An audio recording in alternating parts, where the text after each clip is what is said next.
Captain Han stood at the viewing window of the Korean Space Defense Force flagship Morning Calm watching the distant flashes of light that marked yet another battle between the Meridians and the Vex.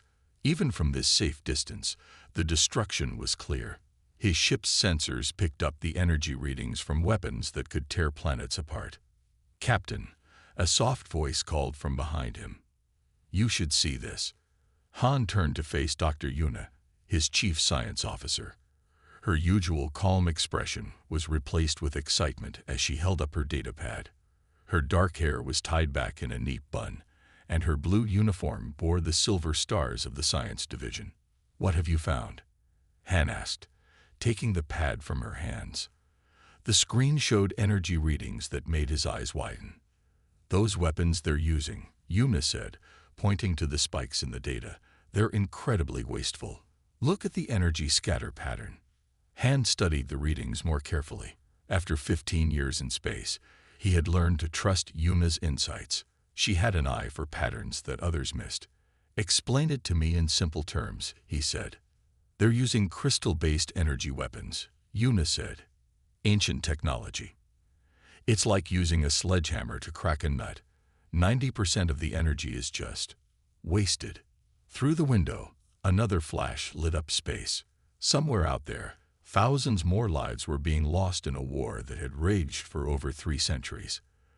The Meridians, with their crystalline ships that looked like floating cities, fought the Vex, whose black metal vessels resembled giant predatory fish. Neither side remembered why the war had started, but both were too proud to stop. "How many died today?" Han asked his bridge crew.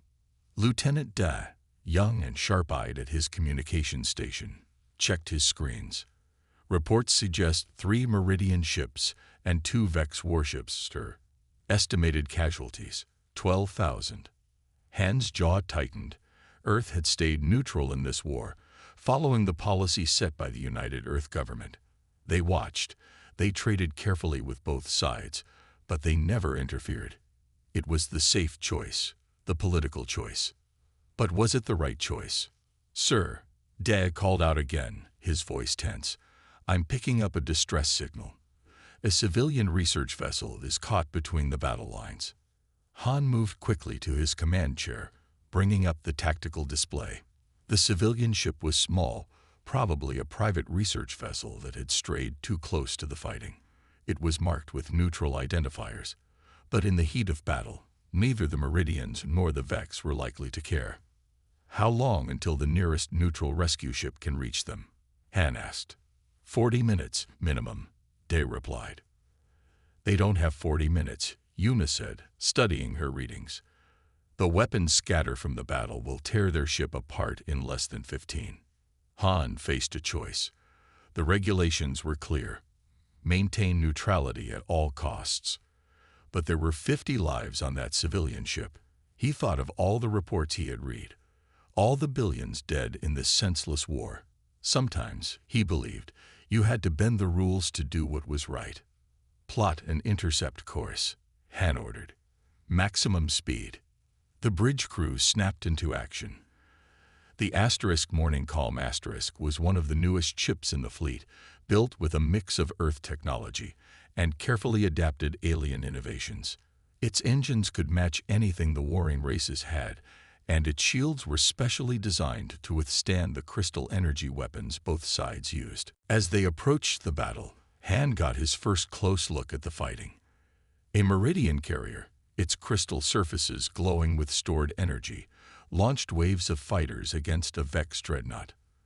The smaller ships darted through space like angry wasps, their weapons leaving trails of wasted energy in their wake. "Their targeting systems are primitive," Yuna commented, watching the battle through her scientific instruments. "They're relying on brute force rather than precision. With all their advanced technology, they never developed better targeting computers." The civilian ship came into view, its hull already showing signs of damage from the nearby fighting. It was spinning slowly, its engines dark. Life support was failing. "Get us between that ship and the battle," Han ordered. "Da, broadcast our neutral status on all frequencies. Make it clear we're here for a rescue operation only. The asterisk morning calm asterisk moved into position, its more advanced shields easily absorbing the scattered energy from the alien weapons. The rescue would take precious minutes they barely had. Sir, Day's voice was urgent. 2 Vex fighters are breaking off from the main battle. They're heading straight for us. Han watched the black shapes approach on his tactical display. They showed no signs of slowing or turning away. They're not going to honor our neutral status, he said quietly. Yuna, what can you tell me about their shields? Yuna's fingers flew over her console. The same crystalline technology as their weapons, incredibly strong against energy attacks. But she paused, a small smile forming on her lips, incredibly vulnerable to properly focused electromagnetic pulses. Can we disable them without destroying them? Han asked. Yes, Yuna replied. Their shield frequency is easy to detect. A targeted EMP burst would overload their systems without causing permanent damage. Han nodded. Do it. The asterisk morning calms asterisk human-designed electromagnetic weapons powered up. Unlike the flashy, wasteful crystal weapons of the aliens, these were precise instruments. 2 quick pulses of invisible energy shot out from the ship. The effect was immediate. Both Vex fighters went dark, their systems overloaded by the precisely targeted pulses. They drifted harmlessly past, their pilots likely shocked by how easily their advanced shields had been bypassed. Civilian ship is secured, Day reported, beginning emergency transport of their crew. Han watched as both the Meridians and Vex seemed to pause in their battle, their sensors no doubt telling them what had just happened. 2 of the most advanced fighter craft in the Vex fleet had been disabled by a single human vessel, using technology that must have seemed primitive to them. As soon as the civilian crew was safely aboard, the asterisk morning calm asterisk retreated from the battle zone. Han knew there would be consequences for his actions. Earth's neutrality policy existed for good reasons. But as he watched Yuna studying the battle data with growing excitement, he realized they had stumbled onto something important. The way their shields failed, Yuna said, not looking up from her readings. It wasn't just luck. Their whole approach to technology is fundamentally flawed. They'd been fighting this war for 3 centuries using the same basic systems, never questioning if there might be a better way. And we might have just found that better way. Han finished her thought. Yes, Yuna agreed. But more than that. We might have found a way to stop this war. Han looked back at the battle, now growing distant again. The Meridians and Vex had resumed their fighting, their crystal weapons lighting up space with their beautiful, wasteful energy. They would file protests about the human ship that had interfered with their battle, but they would also have to explain how that ship had so easily disabled their fighters. Da, Han called out. Send a priority message to command. Tell them. He paused, choosing his words carefully. Tell them we need an emergency meeting with the Defense Council. We have information that could change everything. As the asterisk morning calm asterisk headed back to Earth, Han watched his crew at work. Humans were newcomers to space, their technology considered crude by the standards of the ancient races. But sometimes, he thought, being new meant you could see things the old powers had forgotten how to see. The endless war had just encountered something it had never faced before, human ingenuity, and Han had a feeling things were about to change. In his quarters that night, Han wrote in his personal log, "Today we broke protocol to save 50 lives. In doing so, we may have found a way to save billions more. The question now is, will Earth have the courage to use what we've learned?" He closed the log and looked out at the stars. Somewhere out there, the war raged on. But maybe, just maybe, its days were numbered. Tomorrow, he would meet with Dr. Yuna and begin preparing their report for the Defense Council. They would need to be thorough, need to be convincing. Because if they were right, humanity had just stumbled onto the key to ending a war that had devastated the galaxy for 3 centuries. And if they were wrong, well, Han preferred not to think about that possibility. Sometimes, he believed, you had to take a chance to do what was right. Today had proven that. Tomorrow would prove whether it had been worth it. The Defense Council chamber was silent as Dr. Yuna finished her presentation. The large screens behind her showed detailed analyses of the alien weapons technology, with clear comparisons to Earth's more efficient systems. 12 council members sat around the circular table, their faces showing varying degrees of interest and concern. Captain Han stood at the back of the room, watching carefully. He had spent the last week helping Yuna prepare for this moment. Everything depended on convincing the council that they had found something important. "Let me understand this clearly," said Admiral Park, the head of the council. "You're saying both the Meridians and the Vex are using outdated technology." "Not exactly outdated," Yuna replied, her voice steady and clear. "Their technology is advanced, but inefficient. They've built their entire civilization around crystal energy systems without ever questioning if there might be a better way." She pressed a button on her tablet, bringing up a new display. "Look at their weapon signatures. Every time they fire, they waste enough energy to power a small city for a day. Their shields are strong but inflexible.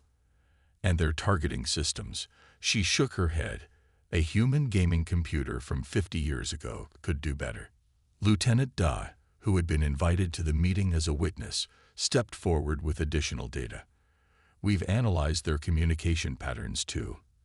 They're using complex encryption that uses 10 times more processing power than necessary. It's like they're stuck in a technological loop, making the same mistakes over and over." Admiral Park leaned back in his chair, his expression thoughtful. "And you believe we can offer them a better way?"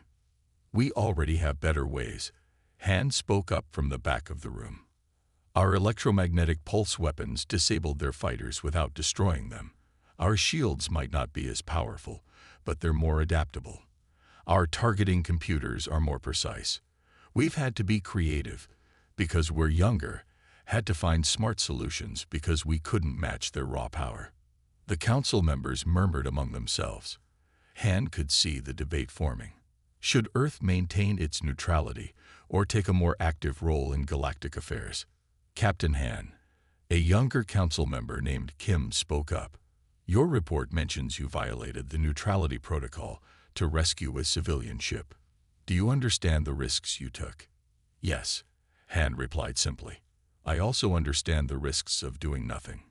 Every day this war continues, thousands more die. Entire planets are being destroyed. And we might have the solution to stop it." The debate continued for hours. Han, Yuna, and Dai presented more evidence, answered countless questions. Finally, Admiral Park called for a brief recess. The three of them waited in a small meeting room nearby, tired but hopeful. "They're afraid," Dai said quietly, "afraid of getting involved." Yuna nodded, studying her data once more. "Can you blame them? These races have been fighting longer than Earth has had spaceflight. Getting between them would be dangerous." "Not getting between them might be more dangerous," Han replied. He was about to say more when his communication device buzzed. The message made him freeze. "We have a problem." The council reconvened quickly when they heard the news. A Meridian fleet had just appeared near one of Earth's outer research stations. They were demanding information about the human ship that had interfered in their battle the week before. "They tracked the energy signature of our pulse weapons," Yuna explained, her fingers flying over her console as she analyzed the data. "They want to know how we bypassed their shields so easily." Admiral Park's face was grim. "It seems the choice has been made for us. We can't ignore a Meridian fleet at our doorstep." "Sir," Han stepped forward, "let me take the Morning Calm to the research station. We can show them our technology, explain how it works. Maybe if they see there's a better way. And risk giving them new weapons to use against the Vex." Kim interrupted. "No," Yuna said firmly. "We show them efficiency. We show them how to do more with less. We make it clear that our help comes with conditions. They have to be willing to talk peace." The council debated briefly, but the presence of the Meridian fleet forced a quick decision. Han was given authorization to proceed, with strict guidelines about what technology could be shared. As they prepared to leave the council chamber, Commander Jin, the fleet's top tactical expert, joined their team. He was a tall man with sharp eyes and a reputation for thinking outside the box. "You'll need a negotiator," Jin said simply. "Someone who understands both military and diplomatic protocol."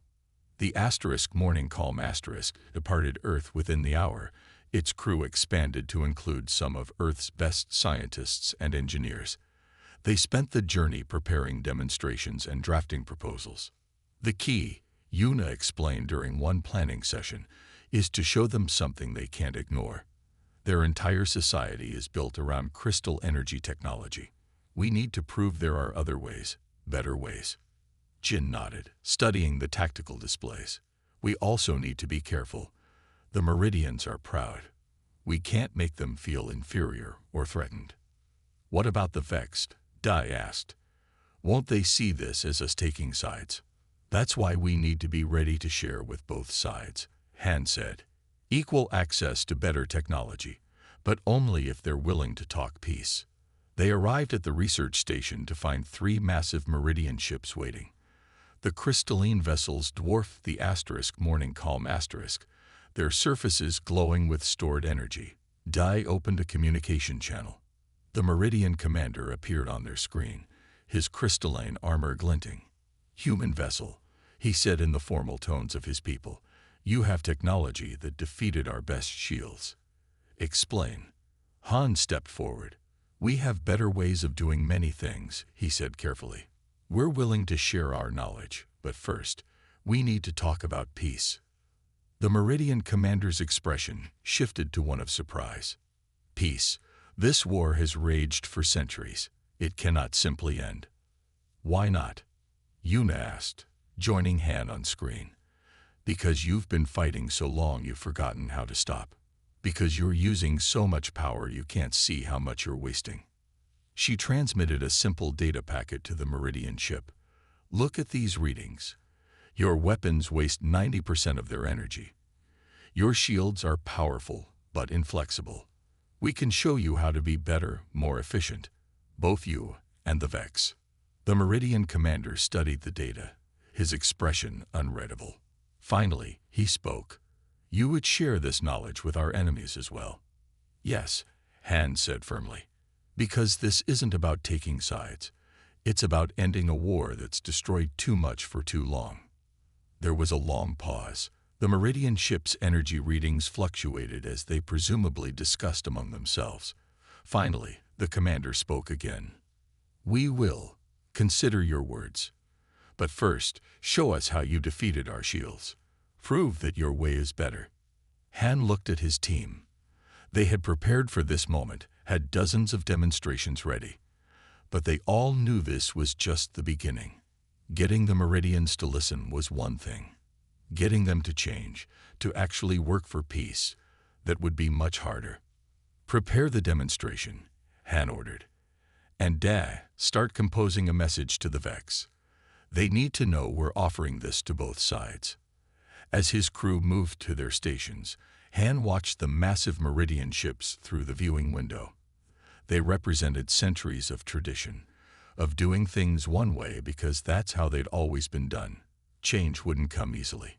But humans had already changed the game once, just by showing up with their primitive technology and different way of thinking.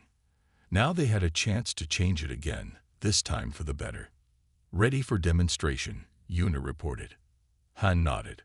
"Let's show them what humanity can do." The demonstration had gone perfectly. Too perfectly, Han thought as he watched the Meridian ships process what they had just seen. The Morning Calm had shown them how Earth's electromagnetic pulse technology could disable their shields without damaging their ships. They had demonstrated targeting systems that used a fraction of the power but hit with twice the accuracy. Most importantly, they had shown them how to make their own systems better. "Their energy readings are fluctuating," Yuna reported from her station. "They're excited. Or afraid. Maybe both." Commander Jin stood beside Han, watching the massive crystalline ships. "They're realizing how vulnerable they've been all this time," he said quietly. "That's dangerous. Scared people make bad decisions. As if proving Jin's point, new energy readings suddenly flared from the Meridian vessels. Their weapons were powering up. Incoming transmission, Da called out. The Meridian commander's face appeared on their screen. His expression was hard, his crystalline armor glowing brightly. Your technology is impressive, humans. We will accept your offer of sharing it. But only with us, not with the Vex. Han shook his head. That's not how this works. We're offering this knowledge to both sides equally. The goal is peace, not giving either side an advantage. Peace. The Meridian commander's voice was sharp. The Vex understand only destruction. They would use your technology to destroy us more efficiently. The Vex say the same about you. Jin stepped forward. Both sides claim the other only wants destruction. Has anyone actually tried talking in the last 300 years? Before the Meridian could respond, Da's console lit up with urgent signals. Sir, multiple ships dropping out of faster-than-light travel. Vex signatures. The black predatory shapes of Vex warships appeared at the edge of their sensor range. They must have detected the Meridian fleet near the human research station and come to investigate. Energy readings from both fleets are spiking, Yuna reported. They're preparing to fight. Han looked at his crew. They had planned for this possibility, but hoping for it not to happen. Now they would have to improvise. Da, open channels to both fleets, he ordered. Jin, you're our best diplomat. Make them listen. Jin nodded and stepped to the communication station. His voice was calm and clear as he addressed both alien fleets. This is Commander Jin of the Earth vessel Morning Calm *. We have technology that could benefit both your peoples. We ask for a temporary ceasefire while we demonstrate. The Vex fleet commander responded first. His ship's dark metal surface seemed to absorb light rather than reflect it. The Meridians are here to steal human technology. We cannot allow this. No one is stealing anything, Jin replied. We're offering to share our knowledge with everyone. But first, you both need to stand down. Neither fleet powered down their weapons. The research station, caught between them, began emergency evacuation procedures. We need to show them, Yuna said suddenly. Not tell them. Show them. Han understood immediately. Can you do it? Safely? Yuna's fingers flew over her console. I've been studying their shield frequencies. I can disable both fleets' weapon systems without harming their other systems. But she looked up at Han. They might see it as an act of war. If we do nothing, they're about to start a battle near our research station, Han said. Sometimes you have to risk everything to change anything. He turned to Jin. Warn them. One chance. Jin nodded. Attention both fleets. Power down your weapons, or we will be forced to demonstrate our technology in a way you won't like. You have 30 seconds to comply. The seconds ticked by. Neither fleet stood down. Do it, Han ordered. Yuna activated their modified electromagnetic pulse system. The pulse was invisible, but perfectly calibrated. It spread out in a wide sphere, washing over both fleets. The effect was immediate and dramatic.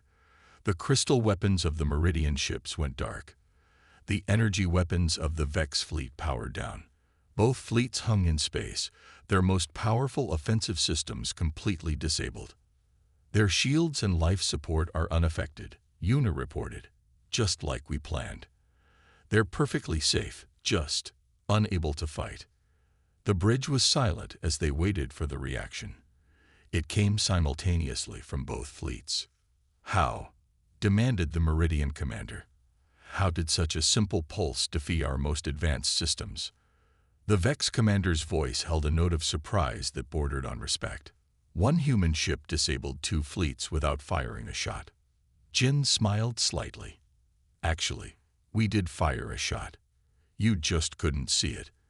That's the point we've been trying to make. There are better ways to use energy, better ways to build weapons and shields.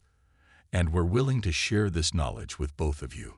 But, Han added, stepping forward, only if you're both willing to talk peace. Real peace, not just a temporary truce. Hours passed as both fleets ran diagnostics, confirmed their ships were otherwise unharmed, and discussed among themselves. The morning calms crew waited patiently, ready for either breakthrough or battle. Finally, both commanders requested a joint meeting. They would send representatives to the Human Research Station to discuss terms. As they prepared for the meeting, Dai looked worried. What if they agreed just to get our technology, then go back to fighting? They won't, Jin said confidently, because we're not just giving them technology. We're giving them a new way of thinking.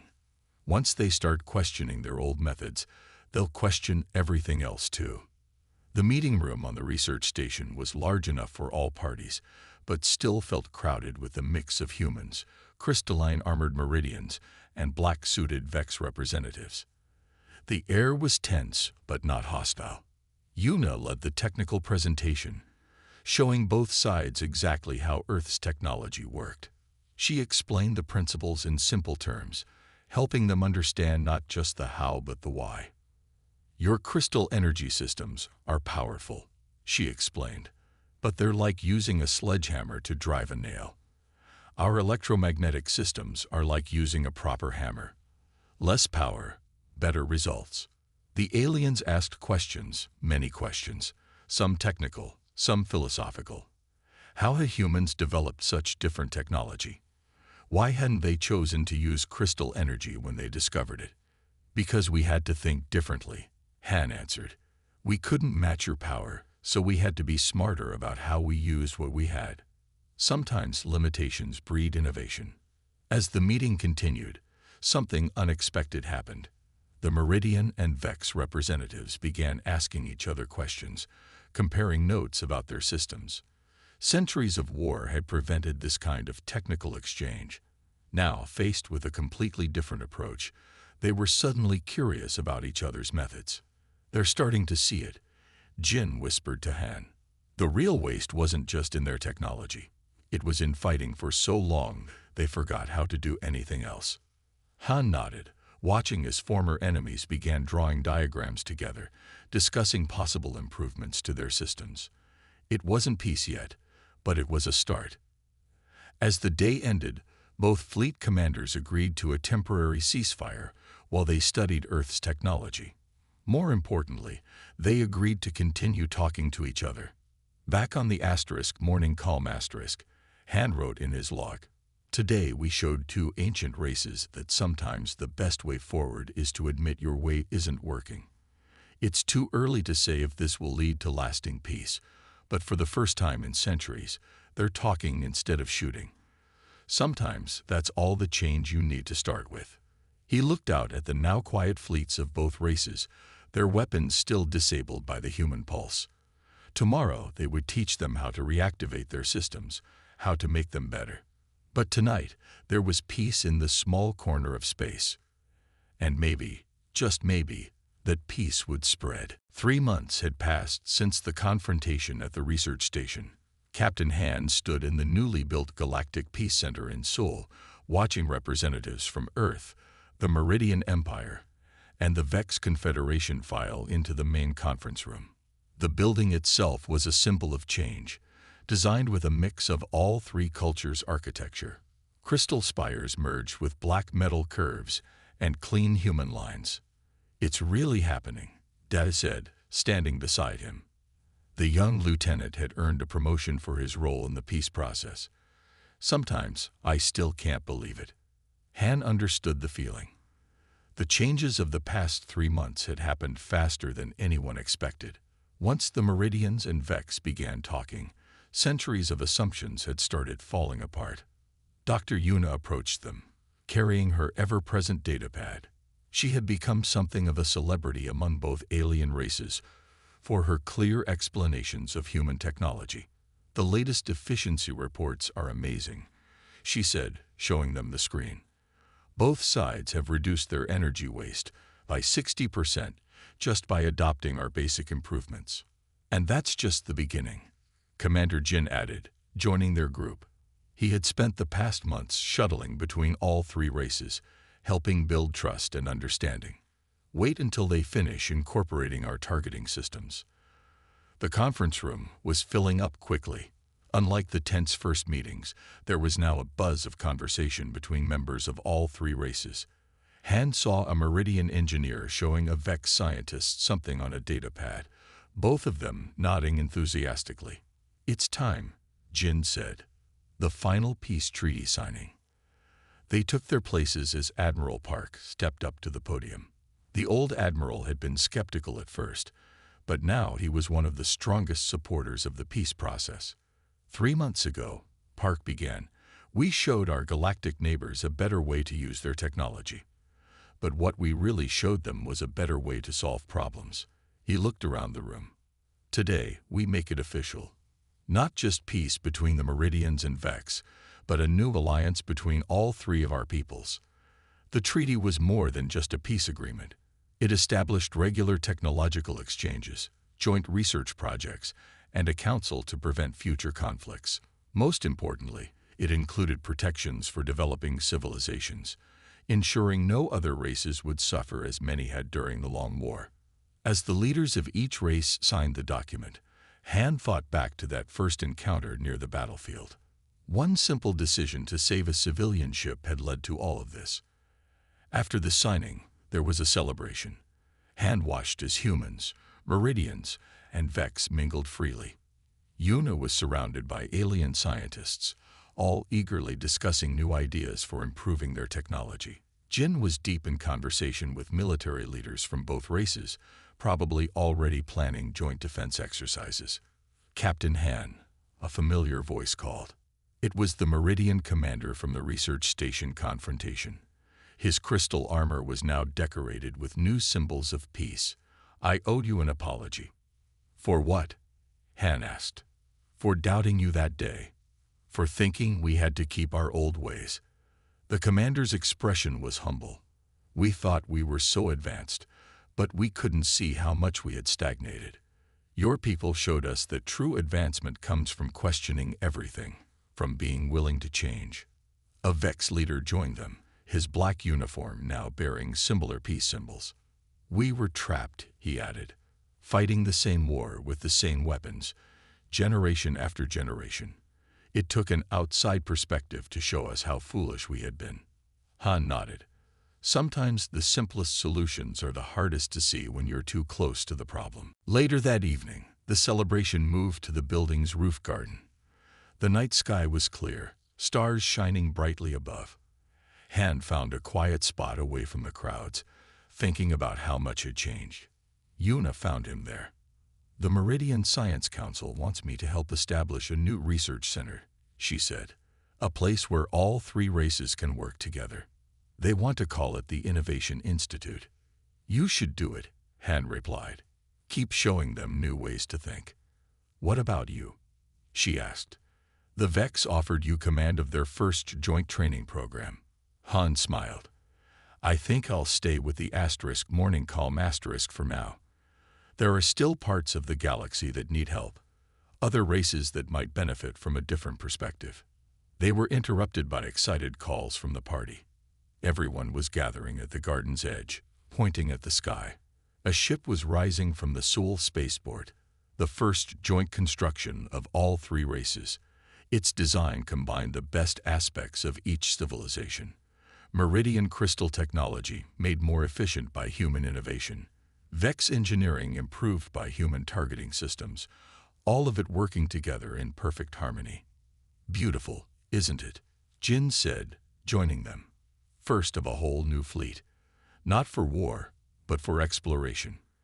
The ship's engines left no wasteful energy trail as it climbed toward the stars. It moved with a grace that seemed impossible for its size, a testament to what could be achieved when different cultures worked together. Day hurried over with drinks for everyone. "A toast," he suggested. "To peace." "No," Han said, raising his glass. "To innovation. To questioning old ways. To finding better solutions." He looked at his friends, human and alien alike. "To changing the game." They all drank to that. Later that night, Han made his final log entry about the war. Today marks the official end of a conflict that lasted 3 centuries, not because one side won, but because humans showed them a better way to think. We didn't have the most powerful weapons or the most advanced technology. What we had was more important: the ability to see problems differently, to question established ways, to find simple solutions to complex problems. He paused, choosing his final words carefully. Some might say humans changed the galaxy. I think we just showed the galaxy how to change itself. Sometimes that's the most powerful weapon of all. The next morning, Han walked through the Peace Center's halls early, before anyone else arrived. The building's design reminded him of their journey, different styles and ideas coming together to create something new and beautiful.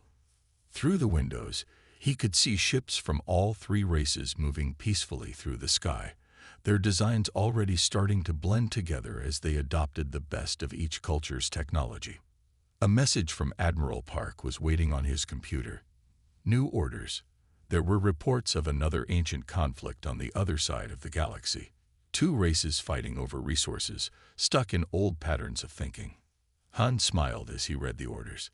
The morning calm would leave next week, carrying representatives from all 3 races. They had changed the game once. Maybe they could do it again.